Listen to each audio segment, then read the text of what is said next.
And breaking news right now, President Trump just meeting with Qatari Prime Minister, thanking them, as he's making his way to Asia. This, of course, comes after urgent calls from UN humanitarian aid groups pressing Israel to reopen all crossings into Gaza immediately. They warned that the Palestinians are facing dire shortages of food, water, and medical supplies, and say only a fraction of what is needed is actually reaching civilians. Israel's two-year war on Hamas has displaced most of Gaza's 2.2 million residents and left much of the Strip in ruins. Israeli forces have been carrying out sporadic attacks despite the ceasefire. And a new report also says the White House may replace the controversial Gaza Humanitarian Foundation with a new system designed to speed up deliveries and create safe zones where fighters can disarm. Meanwhile, the Trump administration is issuing a rare rebuke of Israel's government after a vote in the Knesset on West Bank annexation. Trump is insisting that that move, quote, will not happen or Israel would lose all U.S. support. Joining me now to discuss this further is Israel Program Director at the Foundation for Defense of Democracies, Enia Krivine. Enia, thank you so much for being here. This news just happening a moment ago. I want to first get your thoughts on the president stopping off in Doha to have that meeting with Qatari officials. Thanks so much for having me, Alicia.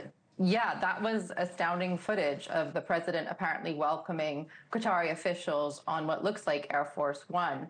Qatar is a very interesting U.S. ally. Let's do the good stuff first, right? Major non-NATO U.S. ally.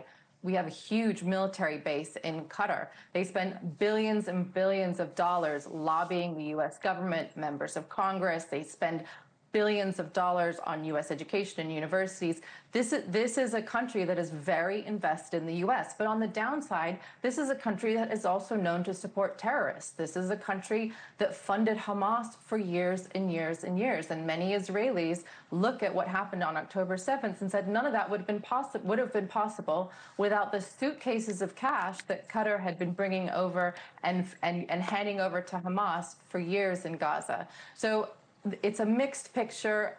I'm a little bit wary of this warm embrace from Trump, but this is how Trump gets deal made. We'll see how things go. Yeah, we'll see the end result at some point. Let me move on to this. Secretary of State Marco Rubio is visiting the newly opened, civil military center overseeing the Gaza ceasefire, agreement this week. This is some of what he had to say there. Take a listen. And this is a long-term plan. Before you get to all these 20 points and you get through all of this, is going to require a lot of work over a long period of time. All of that work is ongoing. We're not even 2 weeks into this. I think the progress... Yeah, the UN is pushing Israel to open more crossings as we get more aid into the territory. What are we likely to see kind of happen here next? Well, look, the aid has been a lifeline for Hamas for the past 2 years. Hamas has been able to co-opt that aid, take it, resell it on the black market, and use the money to fund its war against Israel. So this is what we know. However, the people of Gaza do need to get that aid. And Israel's worked on several different mechanisms over the past 2 years in order to try and get the aid to Gazans without allowing it to be diverted by Hamas. And this has proven to be a huge challenge.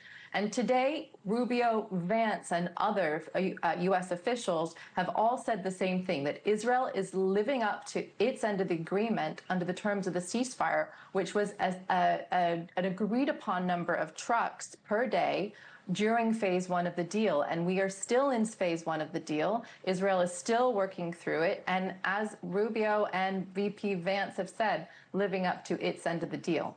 Thank you for watching. Subscribe below and download our NewsNation app right now on your phone, and you will get fact-based, unbiased news for all Americans.